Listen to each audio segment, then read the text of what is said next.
नमस्कार दोस्तों, स्वागत है आप सभी का हमारे YouTube चैनल तत्काल एजुकेशन पे। दोस्तों उम्मीद करते हैं आप सभी बहुत अच्छे होंगे, आपकी तैयारी भी काफ़ी ज़बरदस्त तरीके से चल रही होगी। दोस्तों आज हम आप लोगों के लिए रीजनिंग के 15 अति महत्वपूर्ण प्रश्न के बारे में इस वीडियो में बताएंगे, जो कि SSC, railway, group D, NTPC या किसी स्टेट एग्जाम की तैयारी कर रहे हैं। इस टाइप के प्रश्न हमेशा परीक्षाओं में पूछे जाएंगे। दोस्तों ये पार्ट नंबर कौन सा 332 है, पार्ट नंबर 331 नहीं देखें तो आप वीडियो सेक्शन में जाके देख सकते हैं। चलिए दोस्तों पहला प्रश्न देख लेते हैं।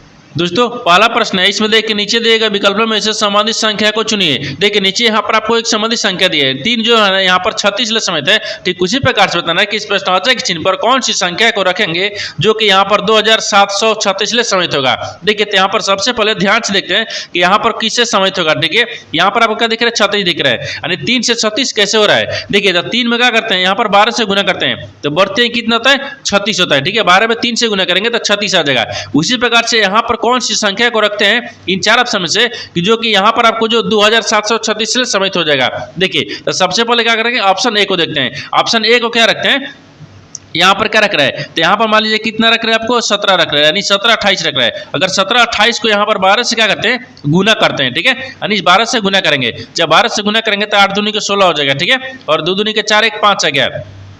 कितना का नहीं, 2 दूनी के 4 8 दूनी के 16, हाँ 2 दूनी के 4 1 5 आ गया है। और यहाँ पर क्या दिख रहे हैं, फिर 7 दूनी के 14 17 दूनी के 34 आ गया। देखिए यहाँ पर आपको 34 आ गया। देखिए फिर यहाँ पर 8 आ जाएगा, फिर यहाँ पर 2 हो गया, फिर यहाँ पर मान लीजिए इसको गुना करने के बाद में कितना आ जा रहा है। ठीक है, देखिए इसको गुना करने के बाद में हमको कितना आ जाएगा, इनको गुना करने के बाद में हमको कितना आ जाएगा, ये 2000 कितना क्या, देखिए 2700 यानी 36 आ जाएगा। तो 2736 किससे होगा, देखिए यहाँ पर आपको क्या रखते हैं, 1728 रखते हैं, यानी 17 और 28 रखेंगे। 17 28 ले क्या करते हैं, 17 28 में अगर 12 से गुना करेंगे ना तो 2736 आ जाएगा। यानी इस प्रश्नवाचक चिन्ह पर कौन सी संख्या बढ़ जाएगा, 1728 बढ़ जाएगा। तो 1728 को देखते हैं किस ऑप्शन में दिख रहा है। ऑप्शन नंबर यहाँ पर किस में दिख रहा है, तो ऑप्शन नंबर ए में दिख रहा है, यानी ऑप्शन नंबर ए आपका सही हो जाएगा। दोस्तों मैं उम्मीद करता हूँ इस प्रश्न को भी आप अच्छे तरह से समझ पाओगे। नेक्स्ट प्रश्न देख लेते हैं। दोस्तों दूसरा प्रश्न है, इसमें देखिए दिए गए विकल्पों में से उस पद का चयन करें जो निम्नलिखित श्रेणी में प्रश्न चिन्ह का स्थान पर आ सकता है। देखिए यहाँ पर आपको एक श्रृंखला दी है, इन श्रृंखला में बताना है क्या है कि इस प्रश्नवाचक के चिन्ह पर इन चार ऑप्शन में से कौन सा संख्या अक्षर भरा जाएगा। देखिए तो यहाँ पर सबसे पहले ध्यान से देखते हैं कि श्रृंखला किस प्रकार से चल रहा है। ठीक है, देखिए यहाँ पर आपको 2A हो रहा है, फिर 3C हो रहा है, फिर यहाँ पर 5F हो रहा है, फिर 7J हो रहा है, और यहाँ पर आपको 11 क्या रहा है, ये 11 O है। ठीक है, 0 नहीं है, 11 क्या है, O है। आपको अगला जो अक्षर है ना तो ज्ञात करना है। देखिए तो इन सबसे पहले ध्यान से देखिए यहाँ पर आपको क्या दिख रहा है, ये श्रृंखला किस प्रकार से चल रहा है। ठीक है, देखिए इनको ध्यान से देखने के बाद हमको क्या दिख रहा है, देखिए हमको दिख रहा है कि अक्षर दिया है, फिर संख्या दी है, फिर अक्षर दिया है, फिर संख्या दी है, फिर अक्षर दिया है, फिर संख्या दी है। यानी सबसे पहले करते हैं अक्षर को ज्ञात करते हैं। देखिए ए से क्या लिख रहा है, ये सी हो रहा है, सी से क्या हो रहा है, यहाँ पर एफ हो रहा है, एफ से क्या हो रहा है, जे हो रहा है, जे से क्या हो रहा है, ओ हो रहा है। तो ओ से आपको अगला अक्षर को पहले ज्ञात करते हैं। ठीक है, देखिए अक्षर में तो यहाँ पर क्या करते हैं, तो यहाँ पर ध्यान से देखिए ए से क्या लिख रहे हैं, सी लिख रहे हैं। तो ए में अगर मान लीजिए 2 को जोड़ देंगे कितना आ जाएगा, सी आ गया। देखिए ए में अगर 2 को जोड़ेंगे सी आ गया, और यहाँ पर देखिए सी से क्या लिख रहे हैं, एफ लिख रहे हैं। तो सी में यहाँ पर 3 को जोड़ देंगे एफ आ जाएगा। ठीक है, और एफ से क्या लिख रहे हैं, ये आपको एफ से जे लिख रहे हैं। तो एफ में अगर यहाँ पर 4 को जोड़ देंगे तो जे आ जाएगा, और जे से क्या लिख रहे हैं, ओ लिख रहे हैं। तो जे में अगर यहाँ पर 5 को जोड़ देंगे कितना आ जाएगा, 5 को जोड़ देंगे तो कितना आ जाएगा, ए ओ आ गया। तो ओ में क्या करते हैं, यहाँ पर 6 को जोड़ते हैं। देखिए ओ में 6 को जोड़ेंगे कैसे, देखिए 2 3 4 5 6 को जोड़ते हैं। जब ओ में 6 को जोड़ देंगे तो यहाँ पर कितना आ जाएगा, ये यू आ जाएगा। ठीक है, कितना क्या, यू आ गया है। लेकिन देखिए यू किसी ऑप्शन में दिया है, हाँ देखिए इसमें भी दिया है, इसमें भी दिया है, इसमें भी दिया है, यानी 3 को में दिया है। तो क्या करेंगे, फिर संख्या ज्ञात करते हैं। अब देखिए संख्या क्या दिख रहा है, यहाँ पर देखिए ये आपको 2 दिख रहा है। ठीक है, यहाँ पर देखिए ये 2 दिख रहा है, 2 के बाद में फिर क्या दिख रहा है, इधर से रखते हैं। देखिए 2 दिख रहा है, 2 के बाद में 3 आ गया, 3 के बाद में 5 आ गया, 5 के बाद में 7 आ गया, 7 के बाद में 11 आ गया, 11 के बाद में अगर कहिएगा तो यहाँ पर आपको 13 आ जाएगा। ठीक है, कितना आ गया, 13 आ जाएगा। ये 13 कैसे आ गया, देखिए यहाँ पर आपको क्या दिख रहे हैं, सभी आभास संख्या दिख रहे हैं, 2 3 5 7 11, ये सब आभास संख्या है। तो 11 के बाद में आभास संख्या क्या आ जाएगा, तो आभास संख्या यहाँ पर क्या होगा, ये बढ़ते क्रम में आभास संख्या क्या होगा, तो आभास संख्या 13 आ जाएगा।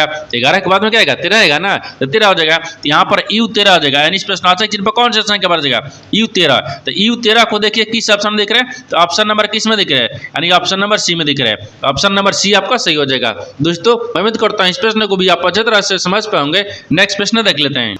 दोस्तों तीसरा प्रश्न है, इसमें देखिए नीचे दी गई आकृति में कितने त्रिभुज हैं। देखिए यहाँ पर एक आकृति दी है, इन आकृति में बताना है कि त्रिभुजों की संख्या कितना है। ठीक है, देखिए तो यहाँ पर क्या करिएगा, वीडियो को रोक खुद अपने आप से बनाने की कोशिश करिएगा और 15 प्रश्न में से अपने कितने प्रश्न सही किए हैं वीडियो को लास्ट में कमेंट में जरूर बताइएगा। और इस चैनल पर पहली बार आए तो चैनल को सब्सक्राइब कर बेल आइकन घंटी के ऊपर जरूर कर लिया, क्योंकि सबसे पहले इस तरह क्लास आपको मिलता रहे। देखिए तो यहाँ पर सबसे पहले ध्यान से देखते हैं इस आकृति में ना टोटल कितने त्रिभुजों की संख्या दिख रही है। देखिए जो आपको आसान दिख रहा है पहले उसको गिन लेते हैं। देखिए यहां से गिनते हैं 1 2 3 4 5 6 7, ठीक है 7 हो गया, ये 8 हो गया। 8 को तो अभी आसान दिख रहे, ठीक है ना। 8 के बाद में देखिए एक इसको रख लेंगे, ठीक है 8 एक इसको रखेंगे, कितना गया ये 9 आ गया।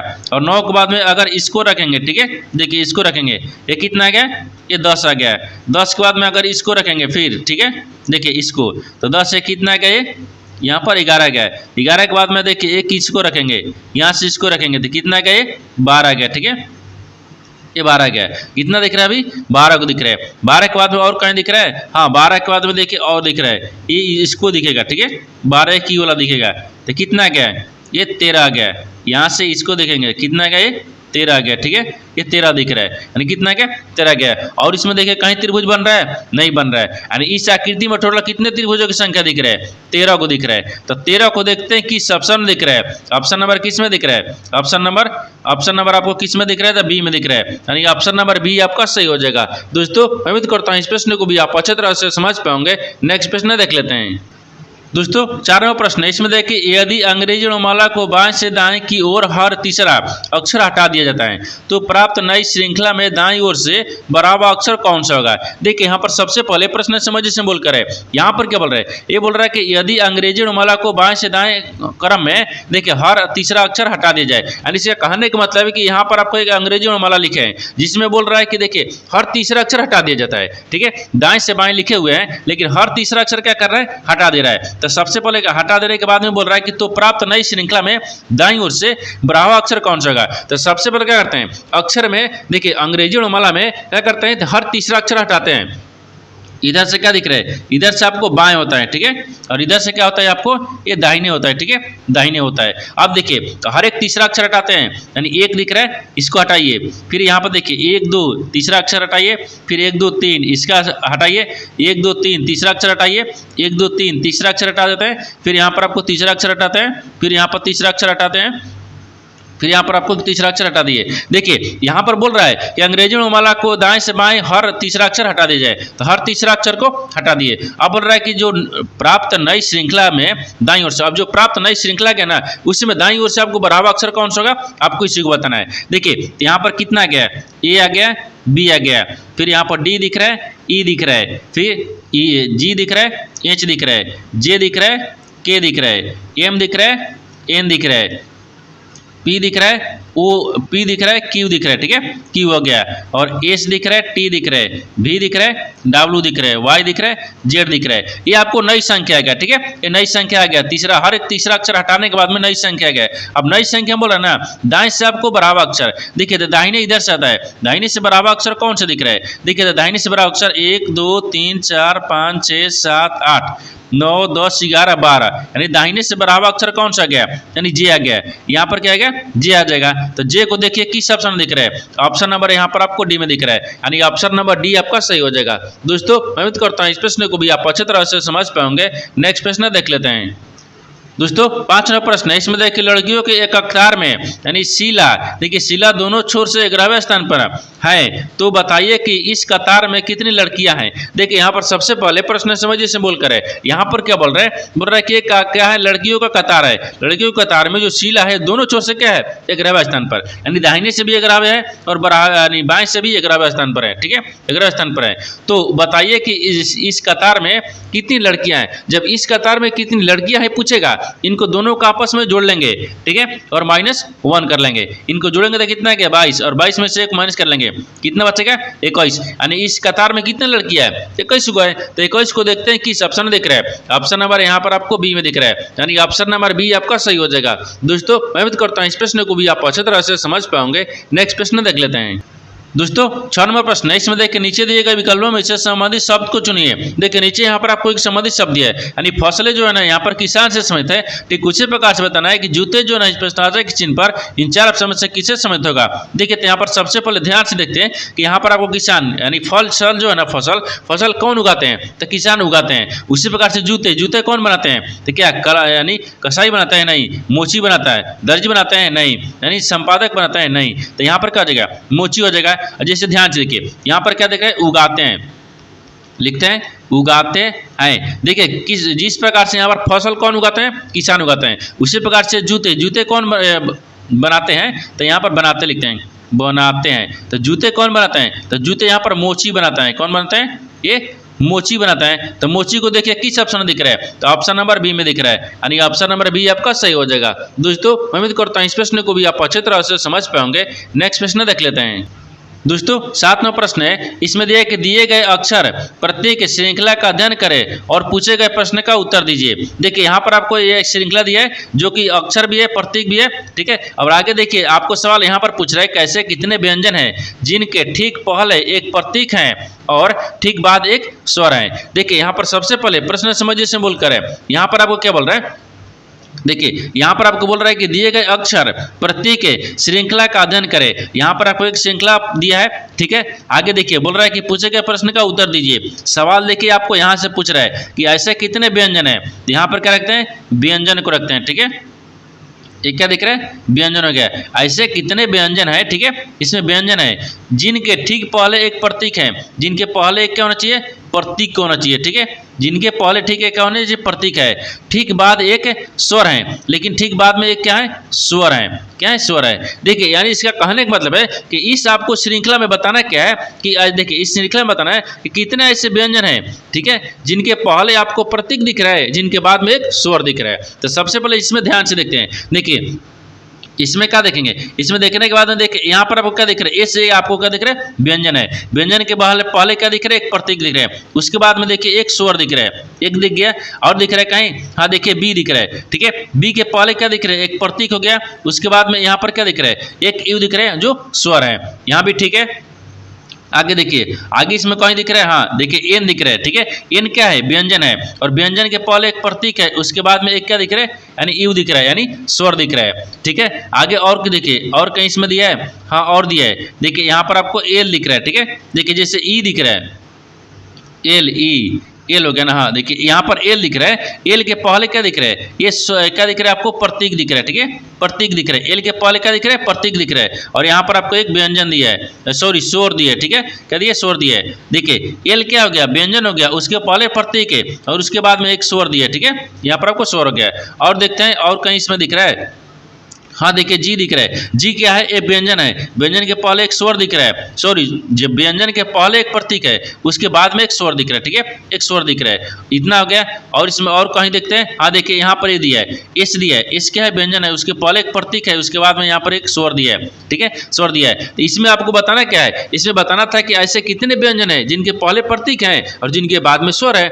देखिए यहाँ पर 6 को दिख रहा है, 1 2 3 4, ठीक है, 4 5 6, यानी 6 को दिख रहा है। यानी 6 ऐसी प्रतीक है, व्यंजन है जिनके पहले प्रतीक, जिनके बाद स्वर दिख रहा है। तो 6 को देखते हैं किस ऑप्शन में दिख रहा है, तो ऑप्शन नंबर डी में दिख रहा है। ऑप्शन नंबर डी आपका सही हो जाएगा। दोस्तों मैं उम्मीद करता हूँ इस प्रश्न को भी आप अच्छी तरह से समझ पाएंगे। नेक्स्ट प्रश्न देख लेते हैं। दोस्तों 8 नंबर प्रश्न है, इसमें देखिए अक्षर का कौन सा समूह यानी खाली स्थानों को क्रमवार रख देने से दी गई अक्षर का श्रृंखला पूरा करेगा। देखिए यहाँ पर सबसे पहले प्रश्न समझिए से बोल कर है, यहाँ पर क्या बोल रहे हैं, ये बोल रहा है कि देखिए नीचे यहाँ पर आपको ये क्या क्या दिए, ये अक्षर का श्रृंखला दिए। इन अक्षर के श्रृंखला बताना क्या है कि जो खाली स्थान दिख रहा है इसके जगह पर इन 4 ऑप्शन में से कौन सा जो अक्षर है ना वो भरा जाएगा। देखिए तो यहाँ पर सबसे पहले ध्यान से देखते हैं, इस तरह के जो आपको प्रश्न है ना वो क्या करते हैं, सबसे पहले जो आपको सभी अक्षर दिए श्रृंखला उसको क्या करेंगे, काउंट करेंगे, ठीक है।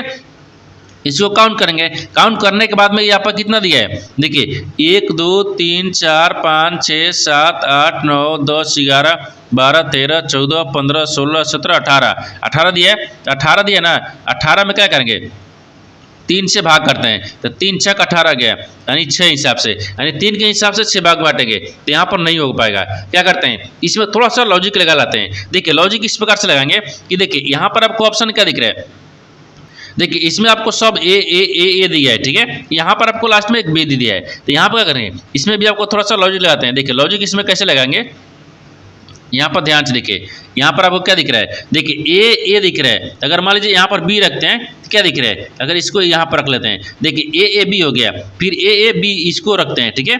यहाँ देखिए ये ए दिख रहा है, बी दिख रहा है, यहाँ पर बी को रखते हैं, फिर देखिए ए बी दिख रहा है, नहीं यहाँ पर आपको बी तो लास्ट में दिया है, यहाँ पर आपको ए को रखते हैं। देखिए अगर मान लीजिए, देखिए ए आपको कितना दिख रहा है, ए 2 दिख रहा है, इसमें ए कितना दिख रहा है, 3 दिख रहा है, इसमें ए कितना दिख रहा है, 4 दिख रहा है, इसमें ए कितना दिख रहा है, 5 दिख रहा है। देखिए ए 2 3 4 5 और सब में क्या दिया है, बी भी दिया है, यानी इसका मतलब किसी प्रकार से बनेगा। देखिए ए कितना दिया, 2 3 4 5 और लास्ट में क्या दिया, बी भी दिया है, यानी इसका मतलब किस तरह से बनेगा, तो देखिए बी बी बी ए किस ऑप्शन में दिख रहा है, यानी ऑप्शन नंबर आपको बी में दिख रहा है, यानी ऑप्शन नंबर बी आपका सही हो जाएगा। दोस्तों मैं उम्मीद करता हूँ इस प्रश्न को भी आप अच्छी तरह से समझ पाओगे। नेक्स्ट प्रश्न देख लेते हैं।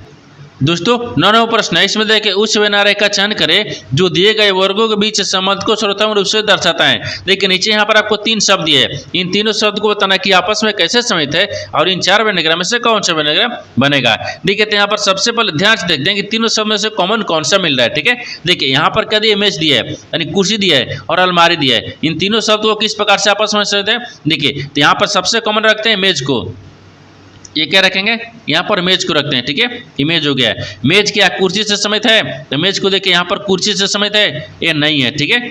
एक कुर्सी होगा ना, यहाँ पर आपको कुर्सी हो जाएगा, ठीक है। एक कुर्सी से संबंधित नहीं है। देखिए यहाँ पर मेज क्या कुर्सी से संबंधित है, नहीं है। अगर कुर्सी क्या अलमारी से संबंधित है, नहीं है। अलमारी क्या मेज से संबंधित है, नहीं। और मेज क्या कुर्सी से संबंधित है, नहीं। यानी तीनों आपस में किसी प्रकार से संबंधित नहीं दिख रहे, तीनों का व्यंजनग्राम क्या देखेगा, अलग अलग बनेगा, ठीक है। यानी अलमारी हो जाएगा, ठीक है, अलमारी हो जाएगा, इसका अलमारी हो जाएगा, ठीक है। देखिए तो यहाँ पर तीनों का होगा, तीनों का व्यंजनग्राम इस तरह से बन जाएगा, ठीक है। इस तरह का व्यंजनग्राम देखते हैं कि किस ऑप्शन में दिख रहा है, ऑप्शन नंबर डी में दिख रहा है, ऑप्शन नंबर डी आपका सही हो जाएगा। दोस्तों मैं उम्मीद करता हूँ इस प्रश्न को भी आप अच्छी तरह से समझ पाओगे। नेक्स्ट प्रश्न देख लेते हैं।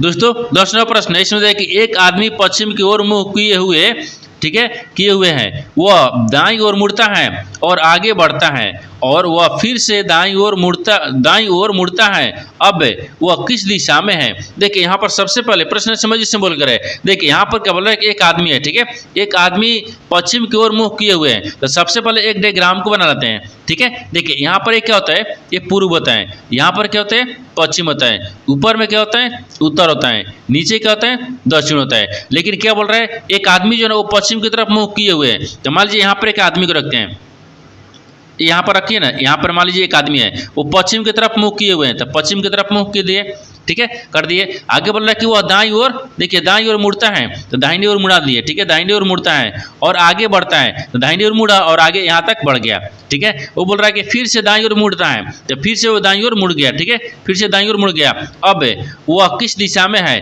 वह अब किस दिशा में है। देखिए यहाँ सब वो किस दिशा में जा रहा है, ठीक है, किस दिशा में है, तो यहाँ से पूर्व दिशा में जा रहा है, ये किधर जा रहा है, ये पूर्व जा रहा है ना, क्योंकि देखिए यहाँ से ऐसे ऐसे ऐसे इधर जा रहा है, तो पूर्व न जा रहा है, ये पूर्व हो जाएगा, किधर जा रहा है, पूर्व जा रहा है, तो पूर्व देखते हैं किस ऑप्शन में दिख रहा है, तो ऑप्शन नंबर डी में दिख रहा है, यानी ऑप्शन नंबर डी किस ऑप्शन में दिया, तो ऑप्शन नंबर डी में दिया, यानी ऑप्शन नंबर डी आपका सही हो जाएगा। दोस्तों मैं उम्मीद करता हूँ इस प्रश्न को भी आप अच्छी तरह से समझ पाओगे। नेक्स्ट प्रश्न देख लेते हैं। दोस्तों 11वां प्रश्न है, इसमें देखिए नीचे दी गई आकृति का दर्पण छवि का चयन करें। देखिए यहाँ पर सबसे पहले प्रश्न समझ से बोल कर है, यहाँ पर बोल रहा है कि देखिए एक प्रश्न आकृति दिया है, यहाँ पर आपको उत्तर आकृति दिया है। इसका कहने का मतलब है कि जो आपको प्रश्न आकृति दिख रहा है ना, ये आकृति, जब इस आकृति को हम जब दर्पण में देखेंगे, ये किस प्रकार से आपको दर्पण में दिखेगा, आपको इसी को बताना है, ठीक है। देखिए यहाँ पर सबसे पहले इस तरह का आकृति बना लेंगे, ये तो आपको सेम बन जाएगा, ठीक है, इसको भी सेम बनेगा। देखिए इस जो आकृति है ना, जब इस आकृति को हम जब दर्पण में इसमें देखेंगे, इस दर्पण में, तो कैसे दिखेगा, ये तो तीर आपको इधर दिखेगा, देखिए तीर आपको इस प्रकार से दिखेगा, और इसको क्या करेंगे, इधर कर देंगे, ई वाला को क्या है, इधर बनेगा, और ई वाला क्या बनेगा, इधर बन जाएगा, यानी इस तरह का आकृति बनेगा। इस तरह का जो आकृति है ना, वो देखते हैं किस ऑप्शन में दिख रहा है, क्या दिख रहा है, देखिए ए में दिख रहा है, नहीं दिख रहा है, बी में दिख रहा है, नहीं दिख रहा है, सी में दिख रहा है, नहीं दिख रहा है, यानी डी में दिख रहा है, यानी ऑप्शन नंबर डी आपका सही हो जाएगा। दोस्तों मैं उम्मीद करता हूँ इस प्रश्न को भी आप अच्छी तरह से समझ पाओगे। नेक्स्ट प्रश्न देख लेते हैं। दोस्तों 12वां प्रश्न, इसमें देखिए निम्न कथन पढ़े और पहचाने कि दी गई सूचना में से यानी तार्किक रूप से यानी निम्न में से कौन से निष्कर्ष निकलते हैं। देखिए यहाँ पर सबसे पहले प्रश्न समझिए से बोलकर है। देखिए यहाँ पर आपको एक कथन दिया है, निष्कर्ष दिया है। कथन जो दिया है वो डायग्राम बनाने वाला नहीं दिया है, वो पढ़ के समझने वाला है। निष्कर्ष भी दिया है, वो भी आपको प्रश्न यानी पढ़ को समझने वाला है। ठीक है, ये डायग्राम बनाने वाला निष्कर्ष नहीं है। अब क्या करते हैं, इसमें ध्यान से देखते हैं। ये जो आपको कथन क्या बोल रहा है, कथन के आधार पर ही डायग्राम को नहीं बनाएंगे, कथन के आधार पर निष्कर्ष को बनाएंगे। अब जैसे देखिए ये बोल रहा है ना, कथन क्या बोल रहा है, कथन बोल रहा है कि इस बैठक का आयोजन बहुत अच्छे से किया गया है। यानी इस जो आयोजन है वो आयोजन को बहुत अच्छे से क्या किया गया है, यानी बहुत अच्छे से आयोजन किया गया है। लेकिन देखिए निष्कर्ष में क्या दिख रहा है, निष्कर्ष पहला में दिख रहा है आयोजक, देखिए आयोजक व्यापार जगत के लोग के हैं। ये आपको देखिए निष्कर्ष ध्यान से देखिए, निष्कर्ष बोल रहा है कि इस बैठक का आयोजन बहुत अच्छे से किया गया है। यानी ये किसका आयोजन है ये तो बताया नहीं है, ये तो बोल रहा है क्या ये बताया है कि नहीं किसका आयोजन है, ये नहीं बताया निष्कर्ष। देखिए कथन तो बोला नहीं है, अब निष्कर्ष में बोल रहा है ना जो पहला में कि देखिए आयोजन व्यापार, देखिए व्यापार जगत के लोगों को है जो क्या, ये जो आपको निष्कर्ष है, निष्कर्ष में बोल रहा है कि जो पहला में आयोजन व्यापार लोगों को है नहीं है, ये गलत बोल रहा है। क्योंकि यहाँ पर आपको जो कथन है ना, कथन में कोई जिक्र नहीं किया गया है कि इस बैठक जो है वो बहुत अच्छे तरीके से किया गया है, लेकिन किसका किया गया है ये तो बताया नहीं है। इसमें बोल रहा है कि नहीं व्यापार लोगों का है, इसका मतलब है गलत बोल रहा है। देखिए दूसरा बोल रहा है कि आयोजक, देखिए आयोजक बैठक का आयोजन करने में बहुत सुव्यवस्थित यानी सुव्यवस्थित रहे, ये हो सकता है। क्योंकि देखिए इस बैठक का आयोजन बहुत अच्छे से किया गया है, तो इस आयोजन देखिए आयोजक बैठक का आयोजन करने में बहुत सुव्यवस्थित यानी रहे, यानी इसका मतलब कि ये सही बोल रहा है। क्या हो जाएगा, दूसरा सही हो जाएगा। तो यहाँ पर दूसरा आपको सही दिख रहा है, तो दूसरा देखिए किस ऑप्शन में दिख रहा है, यानी केवल निष्कर्ष 2 में निकलता है, यानी ऑप्शन नंबर यहाँ पर ए में दिख रहा है, यानी ऑप्शन नंबर ए आपका सही हो जाएगा। दोस्तों मैं उम्मीद करता हूँ इस प्रश्न को भी आप अच्छी तरह से समझ पाएंगे। नेक्स्ट प्रश्न देख लेते हैं। दोस्तों 13वां प्रश्न है, इसमें देखिए यदि x के 24% का 10% है यानी 240 है तो x का मान ज्ञात कीजिए। देखिए यहाँ पर सबसे पहले प्रश्न समझिए इसमें बोलकर है, यहाँ पर बोल रहा है कि x के 24% का फिर 10% है बराबर में 240 हो गया, तो x का मान ज्ञात करना है। देखिए यहाँ पर क्या रखते हैं, x का रखते हैं, ठीक है, यानी x का क्या रखेंगे 24%, तो 24 रखते हैं, यहाँ पर 24 रख लेंगे और बटा में कितना करते हैं 100 कर लेते हैं, ठीक है। फिर गुना करेंगे, ये बोल रहा है कि 10% का मतलब 100 हो गया, फिर यहाँ पर क्या हो जाएगा ये भी 10 हो गया, बराबर में कितना का ये 240 दिख रहा है, ठीक है 240 का। अब देखिए इनको इधर यानी तीसरा तीसरे से गुना कर लेंगे, ठीक है, तीसरा तीसरे गुना करेंगे, तो यहाँ पर तीसरा तीसरे गुना करेंगे तो 1 से गुना कितना गया ये 24 दिख रहा है, फिर गुना कितना दिख रहा है 10 हो गया, और बराबर में कितना करेंगे ये 240 दिख रहा है। 240 में देखिए 2 को जीरो डालेंगे ना, देखिए 1 2 फिर 1 2 4 जीरो हो गए यहाँ तक, ठीक है। अब देखिए इनको क्या करते हैं, इनको इधर गुना करेंगे, इसको इधर गुना करते हैं, तो बराबर में कर लेंगे। जैसे ध्यान से देखिए इसको करना कुछ नहीं है, क्या करते हैं x बराबर निकालते हैं ना, x का मान पूछा है तो x बराबर निकाल लेंगे। देखिए तो ये 24 हो गया ना, देखिए 1 2 3 4 फिर बटा में देखिए 24 को 10 में गुना करेंगे तो 200 कितना गया ये 40 ही आ जाएगा, ठीक है 240 आ गया। अब इनको देखिए काट लिए, एक मर्द में कट गया, ठीक है एक मर्द में, यानी x बराबर कितना गया, x बराबर आपको 10,000 आ गया, ठीक है 1 2 3 यानी इतना आ गया 10,000 आ गया। तो आप सभी बोल रहे कि x का मान क्या हो गया तो 10,000, तो 10,000 को देखते हैं किस ऑप्शन में दिख रहा है, यानी ऑप्शन नंबर सी में दिख रहा है, ऑप्शन नंबर सी आपका सही हो जाएगा। दोस्तों मैं उम्मीद करता हूँ इस प्रश्न को भी आप अच्छी तरह से समझ पाएंगे। नेक्स्ट प्रश्न देख लेते हैं। दोस्तों 14वां प्रश्न है, इसमें देखिए 50 संख्याओं का औसत 23 है, यदि प्रत्येक संख्या को 13 से गुना किया जाए तो नया औसत क्या होगा। देखिए यहाँ पर सबसे पहले प्रश्न समझिए इसमें बोलकर है, यहाँ पर बोल रहा है कि 50 संख्याओं का औसत जो है ना वो 23 है, तो बोल रहा है कि यदि इस प्रत्येक संख्या को 13 से गुना कर देंगे, जो प्रत्येक संख्या उसको 13 से गुना करेंगे, गुना किया जाए तो नया जो संख्या नया औसत है ना वो क्या होगा। देखिए तो नया औसत बराबर पुराना औसत गुने पुराना हो जाएगा, गुणा जो होगा। जैसे देखिए यहाँ पर पुराना रखते हैं, ये क्या दिया पुराना दिया, ठीक है यानी पुराना, ठीक है पुराना औसत हो गया, औसत यानी पुराना औसत कितना दिया है ये 23 दिया है, ठीक है पुराना औसत 23 को रखते हैं, ठीक है 23 हो गया, और नया हो गया ये नया नहीं 23 हो गया ना, अब फिर इसका गुणज रखेंगे, यहाँ पर रखते हैं गुणक, ठीक है।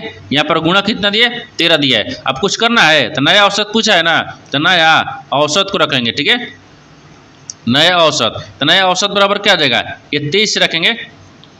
तो यहाँ पर देखिए ये 23 हो गया, 23 गुना कितना करेंगे, 13 करेंगे। 13 करने के बाद में कितना गया, ये 299 आ गया। तो नया औसत कितना गया, 1399 गया, 299। तो 299 को देखिए किस ऑप्शन दिख रहा है, तो यानी ऑप्शन नंबर बी में दिख रहा है। ऑप्शन नंबर बी आपका सही हो जाएगा। दोस्तों मैं उम्मीद करता हूँ इस प्रश्न को भी आप अच्छी तरह से समझ पाओगे। नेक्स्ट प्रश्न देख लेते हैं। दोस्तों 15 प्रश्न है, इसमें देखिए 2000 की राशि 2 वर्षों में यानी 2880 हो जाती है, तो वार्षिक चक्रवृद्धि ब्याज की दर से कितनी होगी। देखिए यहाँ पर सबसे पहले प्रश्न समझिए सिंबल करें। यहाँ पर क्या बोल रहा है कि देखिए 2000 रुपये की राशि, जो 2000 की रुपये राशि है ना, वो 2 वर्षों में कितना हो जा रहा है, 2880 हो जाती है, तो वार्षिक चक्रवृद्धि ब्याज की दर कितनी होगी। यानी इसमें क्या पूछे, दर पूछा है। क्योंकि देखिए यहाँ पर मूलधन दे दिया है, समय भी दे दिया है, मिश्रधन भी दिया है, लेकिन आपको क्या बोलना है, दर ज्ञात करना है, ठीक है। तो दर ज्ञात करने के लिए क्या होता है, एक फार्मूला भी होता है। जैसे देखिए मिश्रधन बराबर क्या होता है, देखिए तो यहाँ पर एक फार्मूला होता है, मिश्रधन होता है, ठीक है। ये मिश्रधन, ठीक है, मिश्रधन। तो मिश्रधन बराबर क्या होता है, यानी मिश्रधन बराबर होता है मूलधन, ठीक है। तो यहाँ पर मूलधन को रखते हैं, मिश्रधन बराबर मूलधन, और बाटा में क्या रखते हैं, 1 प्लस दर बाटा में 100 होता है, ठीक है, 100 होता है। और पावर में क्या होता है, टी होता है, यानी समय होता है। ये आपको फार्मूला हो गया। अब इसी फार्मूला पर हमको बैठाना है। तो मिश्रधन कितना दिख रहा है, तो मिश्रधन आपको दिखा रहा है कि 2880 है, ठीक है। देखिए यहाँ पर मिश्रधन बोल रहा है ना, इतना 2880 हो जाती है। और मूलधन कितना दिए, तो मूलधन देखिए 2000 दिए, तो यहाँ पर 2000 रख लेंगे, ठीक है, 2000 हो गया। यहाँ पर गुना का चिन्ह है ना, हाँ मान लीजिए गुना की चिन्ह है, फिर यहाँ पर गुना रखते हैं, फिर यहाँ पर क्या रखेंगे, +1, ठीक है, और दर बटा में, तो दर को रखेंगे और बटा में 100 रखेंगे, ठीक है, हो गया। अब समय कितना दिए, तो 2 दिया है, तो समय 2 रख लेंगे। अब देखिए इनको आपस में क्या करते हैं, नीचे ऊपर करते हैं, ठीक है। अब देखिए ये 2880 हो गया है, फिर बाटा में इसको 2000 करते हैं, ठीक है, 2000 हो गया है। फिर बराबर है, फिर गुना क्या करेंगे, फिर बराबर में एक रखते हैं, 1 प्लस दर बटा में 100 हो गया है, और पावर में क्या करते हैं, 2 करते हैं, ठीक है। जब इनको काटेंगे तो कितना आ जाएगा, इनको काटने के बाद में देखिए 144 आ जाएगा, और यहाँ पर कितना आ गया, ये नीचे कितना आ जाएगा, यानी नीचे कितना आ गया, तो यहाँ पर 100 आ जाएगा, ठीक है, यानी ये 100 आ गया, यहाँ पर 100 दिख रहा है, ठीक है, 100 हो गया। अब बराबर में कितना आ जाएगा, तो यहाँ पर बराबर में 1 प्लस दर हो गया, ठीक है, दर हो जाएगा, और बटा में 100 दिख रहा है। देखिए यहाँ पर एक थोड़ा सा इसको एक स्टेप आगे ले चलते हैं, यहाँ से हटा देते हैं, ठीक है, यहाँ पर नहीं, देखिए इसको इधर रखते हैं। अब देखिए तो क्या हो गया, इसको काटने के बाद में 144 आ गया, ठीक है, और बटा में 100 आ गया, ये 100 हो गया, और बराबर फिर कितना दिख रहा है, तो A1 प्लस यानी दर बटा में 100 दिख रहे हैं, तो 100 को रख लेते हैं, ठीक है, 100 रख लेंगे। अब देखिए जब ए स्क्वायर को हटाएंगे ना, जब स्क्वायर को हटाएंगे तो इसका वर्गमूल हो जाएगा। देखिए जब ए स्क्वायर को हटाएंगे, देखिए इसका जब ई कोष्ठ को हटाएंगे तो ये स्क्वायर हट जाएगा, तब इसका क्या आ जाएगा, ए वर्गमूल में आ जाएगा। देखिए तो 12 का 144 का वर्गमूल कितना है, 12 होता है, और 100 का वर्गमूल कितना होता है, 10 होता है, और बराबर में कितना हो गया, तो 1 प्लस दर बटा में 100 हो जाएगा, ठीक है, 100 आ गया। अब देखिए तो ये समय तो हटा दिए। अब देखिए जब 12 आ गया तो इसको क्या करते हैं, इसको इधर से इधर गुना कर लेते हैं। जैसे क्या करेंगे, 1 0 से 1 0 काट लेंगे, या इसी को रखेंगे, नहीं एक स्टेप और बढ़ा देंगे, क्योंकि माइनस में करेंगे ना, अभी एक माइनस में है, ये क्या है, माइनस में रखेंगे। जैसे देखिए यहाँ पर आपको क्या दिख रहा है, 12 दिख रहा है, 12 माइनस कितना आ गया, 1 हो गया, फिर बाटा में कितना आ गया, 10 आ गया, फिर बराबर में कितना दिख रहा है, दौर बटा 100 दिख रहा है, ये दौर बटा 100 हो गया। अब देखिए जब इसको 12 के इधर ले जाएंगे तो बचेगा कितना, ये 2 बच गया, 2 बटा में कितना आ गया, 10 आ गया, फिर 2 बटा 10 आ गया ना, ठीक है, और बराबर में कितना दिख रहा है, दौर दिख रहा है, दौर बटा 100 दिख रहा है, ठीक है, 100 दिख रहा है। अब देखिए 1 0 से क्या करेंगे, 1 0 को इसको काट लेंगे, और यहाँ पर 10 दूनी कितना आ गया, 20 आ गया, और गुना कर लेंगे ना, 20 आ गया, यानी 20% आ गया। तो आपसे क्या बोला है, आपसे वही बोल रहा है कि देखिए चक्रवृद्धि ब्याज की दर कितनी होगी, तो यहाँ पर आपको 20% हो गया। तो 20% को देखते हैं किस ऑप्शन दिख रहा है, यानी ऑप्शन नंबर यहाँ पर आपको डी में दिख रहा है, यानी ऑप्शन नंबर डी आपका सही हो जाएगा। दोस्तों मैं उम्मीद करता हूँ इस प्रश्न को भी आप अच्छी तरह से समझ पाएंगे। नेक्स्ट वीडियो में मिलते हैं, तब तक जय हिंद। दोस्तों इस चैनल पर पहली बार आए तो चैनल को सब्सक्राइब कर बेल आइकन घंटी को प्रेस जरूर कर लीजिए, क्योंकि सबसे पहले इस तरह क्लास आपको मिलता रहे।